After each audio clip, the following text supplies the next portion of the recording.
Welcome to S4 media. చిక్కడు దొరకడు కార్యక్రమానికి స్వాగతం సుస్వాగతం. మీ శ్రీనివాస్, మీ పొండరి. నమస్తే అండి శ్రీనివాస్ గారు. నమస్తే. ఏంటి ఆంధ్రప్రదేశ్లో రాజకీయ పరిస్థితులు ఏంటి, ఎలా ఉన్నాయి ఈరోజు, అసలు ఏం జరగబోతుంది? నిజంగా చెప్పాలంటే ఆంధ్రప్రదేశ్ రాజకీయాలు చాలా వాడిగా వేడిగా నడుస్తున్నాయి. ఒకవైపు చూస్తే అధికార పార్టీ సిద్ధం అంటూ సభలు నిర్వహిస్తుంది. దానికి ప్రతిగా ఇటు జనసేన, టీడీపీ సంయుక్తంగాను అట్ ది సేమ్ టైం ప్రత్యేకంగా బీసీ సభలు అంటూ వాళ్ళు యుద్ధం అంటున్నారు, ప్రజా సంక్షేమం అంటున్నారు. అసలు ఈ తీరు ఎటుగా వెళుతుంది అనేటువంటిది తెలియకుండానే పోయింది. ఈ మధ్య గమనించినట్లయితే ఎన్నాళ్ళు రోడ్డెక్కనటువంటి వాళ్ళు కూడా రోడ్ల మీదే కనపడుతున్నారు. పరదాల చాటును పరిగెట్టుకొచ్చిన వాళ్ళు ప్రజల ముందుకు వస్తున్నటువంటి పరిస్థితి. ఇది ఎలా ఉందనేది అదే మనం ఆలోచించాల్సిన అవసరం ఉంది. చాలా రసవత్తరంగా అయితే ఉందని చెప్పుకోవచ్చు. మనం చాలా ఇదిగానే ఉంది. అంటే ఉండే కొద్ది ఎలక్షన్ దగ్గరికి వచ్చేటప్పటికి అసలు రాజకీయాలు ఎటు నుంచి ఎట్టిపోతాయని కూడా తెలియని స్థితిలో అయితే ప్రస్తుత ఆంధ్రప్రదేశ్ రాజకీయాలు అయితే అలా నడుస్తున్నాయి. అయితే మనం గమనించాల్సింది, తాడేపల్లిగూడెంలో జెండా సభ జరిగిన తర్వాత పరిణామాలు విపరీతంగా మారిపోయాయి. ఆ మార్పుకు కారణం నాయకుల మధ్య అంతర్గత విభేదాలు పెరగటం కనపడింది.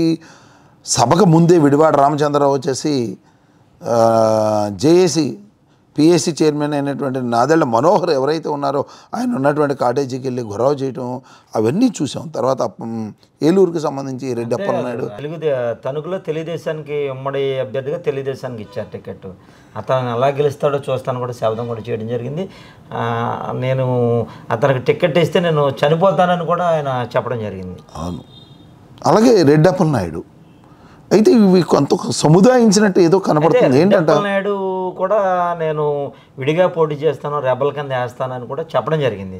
అయితే ఆ నేపథ్యంలో మళ్ళీ మొత్తం మీద పెద్దలు సఖ్యత కుదిర్చినట్టున్నారు, కూర్చుని బుజ్జగించుతుంటే అది కూడా సైలెంట్ అయింది. తర్వాత తనకు కూడా విడివాడ రామచంద్రరావు కూడా ఆ రోజు అయితే వేడిగా అయితే మాట్లాడాడు, కానీ తర్వాత అయితే వేడనేది లేదు. మరి అంటే చలికాలం కదా, వేడి తగ్గిపోయింది, ఆ రకంగా కూడా జరిగి ఉండొచ్చు. మరి అయితే ఈ వేడి జనసేన నాయకుల్లో తగ్గించారేమో, కానీ అటు శివరామరాజు అయితే మంకుపట్టు వేడనట్టుగానే తెలుస్తుంది. అంటే ఒక రకంగా చెప్పాలంటే శివరామరాజు ఆయన ఒక సీనియర్ నాయకుడు, జిల్లాలో సీనియర్ నాయకుడు, పలుసార్లు ఎమ్మెల్యేగా ఆయన నగ్గిన సందర్భంలో. అయితే మొన్న 2019 ఎన్నికల్లో విచిత్రం ఏంటి తెలుసా మీకు? అతను ఎమ్మెల్యే క్యాండిడేట్, అతను నగ్గితే మినిస్టర్ అవ్వాలి, కాకపోతే ఎంపీ కావాలని తెలుగుదేశం వాళ్ళు అడగటంతో అతనికి తెలుసున్న వ్యక్తి అని రామరాజుని చంద్రబాబు నాయుడు పరిచయం చేయడం జరిగింది. తెలుసా మీకు ఈ విషయం?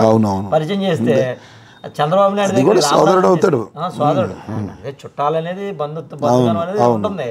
అయితే చంద్రబాబు నాయుడు దగ్గర తీసుకెళ్ళేసరికి ఇతను ఫ్రెషర్ కదా, అంటే డబ్బు ఉన్న అతను, రామరాజు అయితే డబ్బు బాగా ఉన్న అతను, ఇతను కూడా రాజుగారు శివరామరాజు కూడా పర్వాలేదు, ఎవరినో కాదు నువ్వు ఎంపీకి వెళ్ళు, ఇతను ఎమ్మెల్యే కింద ఉంటాడని పాపం వాళ్ళు చేశారు. అంటే బలవంతంగా పార్లమెంట్కి పంపించిన మాట వాస్తవమే. పర్యవసానంలో చాలా డబ్బులు ఖర్చు పెట్టాడు, అనుకున్న స్థాయిలో విజయం సాధించలేకపోయాడు, ఇవన్నీ జరిగినటువంటివే.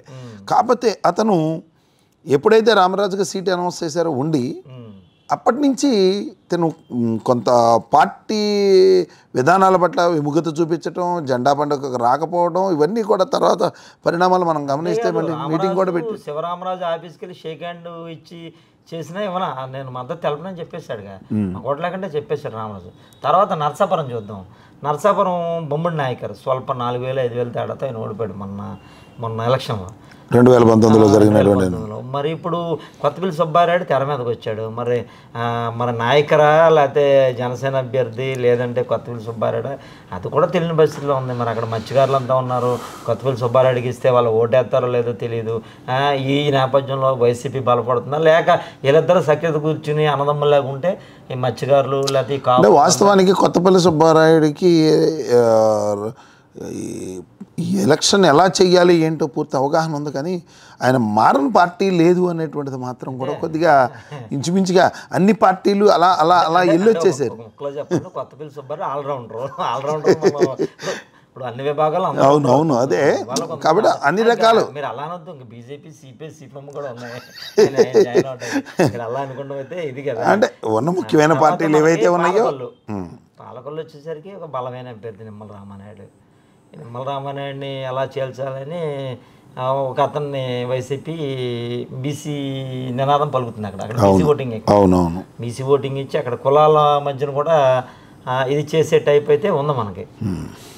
ఉంది కులాల మధ్య ఇది చేసే టైప్ అయితే మనకు ఉంది. అంటే ఈ నేపథ్యంలో మరి రామానాయుడు విన్ అవుతాడా లేక బీసీని మీద వేసుకుని వైసీపీ విన్ అవుతుందా అంటే ఇంకో విషయం ఏంటంటే ఇక్కడ నిన్న మొన్నటి వరకు జనసేన జెండా పట్టుకు తిరిగినటువంటి సూర్యప్రకాష్ యొక్క ప్రభావం కూడా కొంత అక్కడ పాలకొల్లు కాన్స్టిట్యున్సీలో కనపడుతుంది అనేటువంటి వార్త కూడా వినపడుతుంది. ఆయన కూడా అన్నాడు అప్పుడు, నేను చిరంజీవిని ఓడించింది నేనేం చెప్పాడు ఆయన. అవునవును అంటే బంగారు ఉషారాణి గెలుపుకి హీరోలు అయినటువంటి నలుగురిలో ఒకడు ఓకే అన్నాడు కరెక్టే. కానీ అంత అప్పుడు జరిగిన పరిణామాలకి ఇప్పటికి ఇబ్బంది ఉందంటారా? అలా జరుగుతుంది అంటే ఒక పర్సంటేజ్ తక్కువ ఉంటుంది. అప్పటి పరిస్థితి రాజకీయ పరిస్థితులు వేరు, ఇప్పుడు రాజకీయ పరిస్థితులు వేరు. ఒకప్పుడు నోటును చూసి ఓటు వేసిన పరిస్థితులు ఉన్నాయి, కమిట్మెంట్తో వేసినవి. కానీ ఇప్పుడున్న పరిస్థితుల్లో ఆ కమిట్మెంట్ అనేది చాలా తక్కువగా కనపడుతుంది. నువ్వు తీసుకో, నువ్వు ఎవరికన్నా వేయాలంటే మాత్రం మంచి వాటిని చూసి వేసుకో. ఈ స్లోగన్ మారిపోయింది. ఇంకా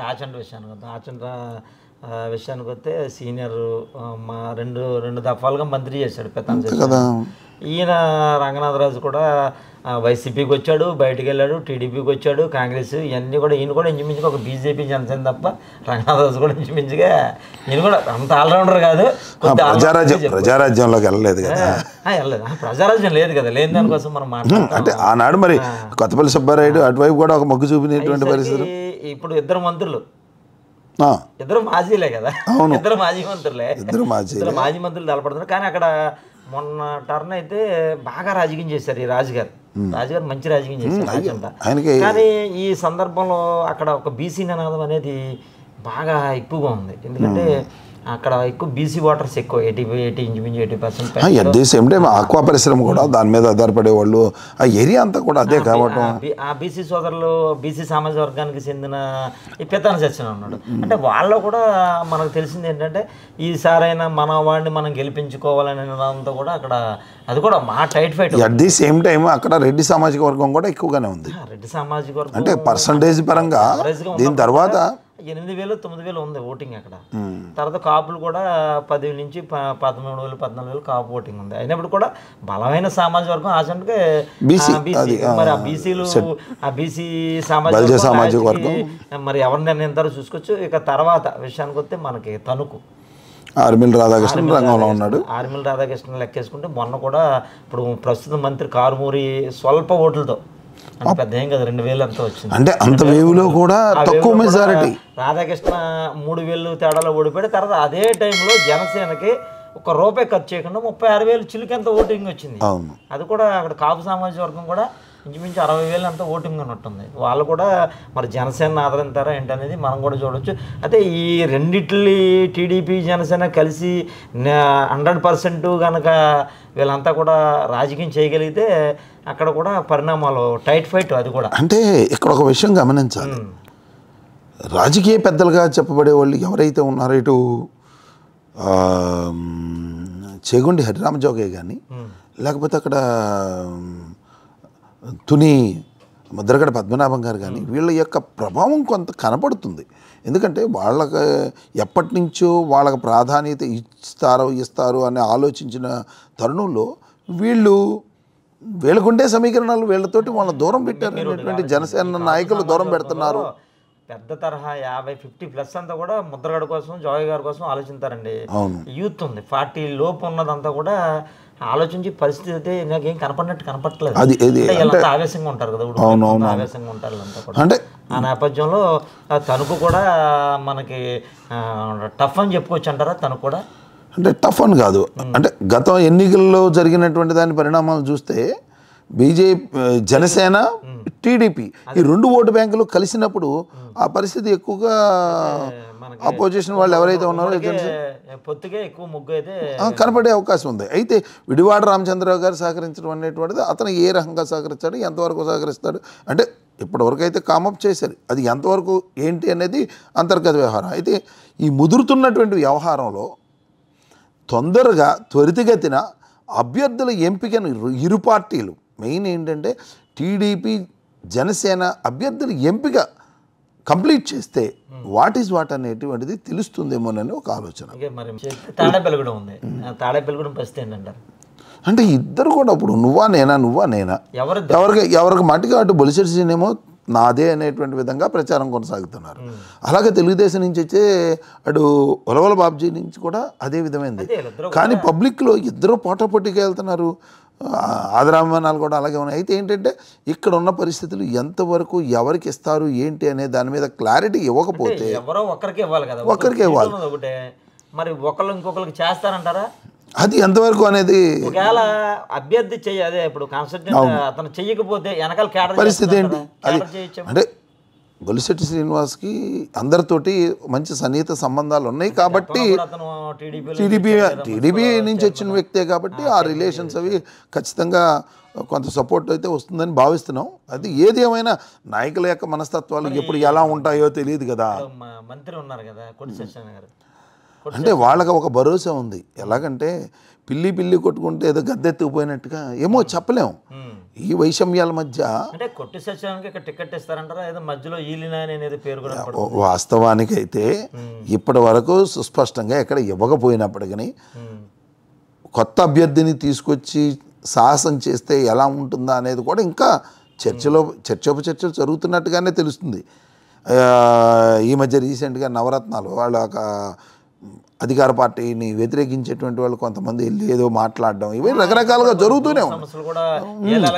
ఏది ఏమైనప్పటికీ మరో అభ్యర్థి సరైన అభ్యర్థి ఉంటే చెప్పండి అంటే వాళ్ళు చెప్పలేని పరిస్థితి. ఎందుకంటే తిరగడం కానీ ఎంత మార్నింగ్ ఒక ప్రోగ్రామ్ ఈవినింగ్ ఒక ప్రోగ్రామ్ అంటూ ప్రజల్లో తిరుగుతూనే ఉన్నారు. ఉప ముఖ్యమంత్రి కొట్టు సత్యనారాయణ ఎవరైతే ఉన్నారో ఖచ్చితంగా తిరుగుతున్నటువంటి ఆ వేవ్ అనేది అలాగే ఉంది.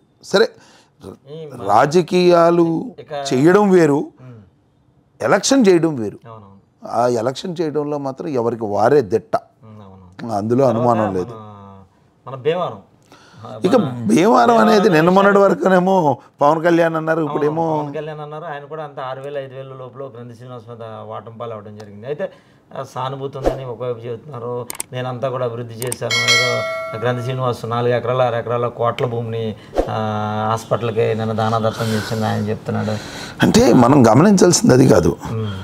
కొంతమంది సామాజిక వర్గం ఇప్పుడు నిన్నే 200 మంది జనసేన నాయకులు తెలుగుదేశం నాయకులు వెళ్ళి వైసీపీ తీర్థం పుచ్చుకున్నారు. అదే భీమవరం గంధి శ్రీనివాస్ దగ్గర. అంటే మిగతా చోట్ల అలా లేదు.